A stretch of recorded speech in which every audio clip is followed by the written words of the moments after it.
Bonjour et bienvenue sur ma chaîne YouTube. Mon nom est Mélissa Téllusman, je suis coach en reconversion professionnelle. Si tu es une femme d'origine étrangère, que tu veux découvrir tes talents, les exploiter pour ensuite les mettre au service des autres, tu es ici au bon endroit. Je suis vraiment contente de vous retrouver dans cette nouvelle vidéo. Je vais être assez courte. J'ai juste envie de vous parler de l'admiration. Oui, en effet, on a tendance à toujours être en admiration devant les autres, devant leurs exploits. On admire leur manière d'être, leur manière de parler, de s'habiller, de se coiffer. On est simplement émerveillé de tout ce que ces personnes en face de nous peuvent accomplir, de tous leurs exploits. Mais un jour, je me suis posé la question, à savoir, pourquoi est-ce qu'on a du mal à s'admirer soi-même ? Et c'est à ce moment que j'ai aussi décidé de commencer à m'admirer et à le dire haut et fort. Il faut savoir que pour beaucoup parmi nous, nous n'avons pas été élevés de manière à nous admirer nous-mêmes. Donc on nous a toujours dit, et ça même à l'école, qu'il fallait complimenter les autres, qu'il fallait admirer leur travail. Je me rappelle à l'école, les maîtres, les maîtresses très souvent me disaient « Alors comment est-ce que vous avez trouvé l'exposé de XY? C'était bien, non? Dites-le lui, il faut savoir apprécier ce que les autres font. » Mais l'inverse, ils ne l'ont pas fait avec nous. C'est-à-dire, ils ne nous ont pas dit admirez les autres, mais sachez aussi admirer ce que vous avez parce que vous avez aussi de belles choses.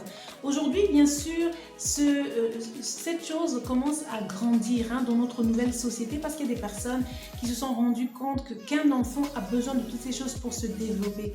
Mais si vous voulez, dans mon temps à moi, que ce soit dans la famille, dans la société, on ne nous a pas appris à donc admirer, valoriser tout ce qu'on avait.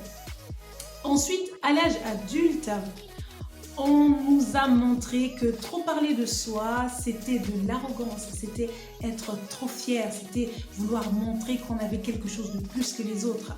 Alors, on a simplement fermé nos bouches et puis on a continué à complimenter, admirer les autres.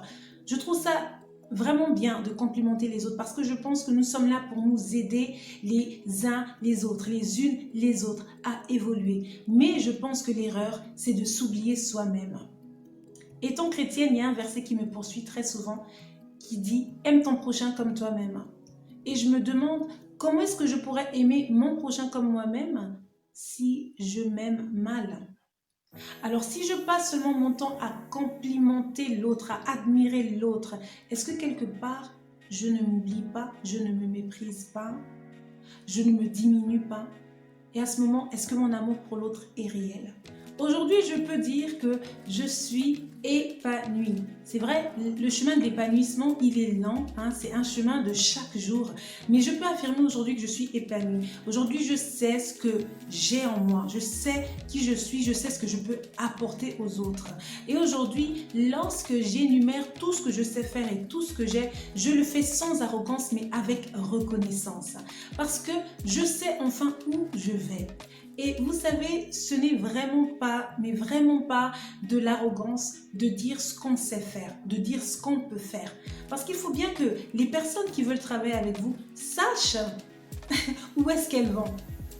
C'est tout à fait normal. Lorsque vous écrivez, donc vous envoyez une lettre de candidature pour un poste, qu'est-ce que vous écrivez ? Vous essayez de vous vendre. Vous allez dire que vous êtes quelqu'un d'enthousiaste, vous allez dire que vous êtes quelqu'un de ponctuel, de flexible. Donc, vous écrivez toutes ces choses. Alors, pourquoi est-ce que vous n'arrivez pas à les exprimer de manière orale aussi, dans votre famille, dans votre groupe d'amis, parmi vos collègues? Simplement aussi pour leur montrer que vous savez exactement ce qui est en vous. Mais cela est aussi une marque de confiance en soi. Donc moi, j'ai décidé de ne plus simplement admirer les autres, mais aussi d'admirer ce que j'ai, admirer ce que je peux donner. Et oui, et même quand je suis seule, je me dis « Ah Mélissa, tu sais, tu fais bien les choses. Ce que tu as fait hier, c'était bien. » J'ai tenu dernièrement une conférence. C'était ma première conférence. Pourtant, je savais déjà parler devant les gens. Mais à la fin de cette conférence, j'ai pu dire, sans attendre d'abord l'avis des autres, je suis fière de moi. Je suis fière de ce que j'ai accompli. Je suis satisfaite avec mon travail. Aujourd'hui, je vous mets au défi de le faire. Apprenez à le faire, je vous assure. Cela vous aidera à mieux aimer et aider les autres. Bonne journée et à la prochaine.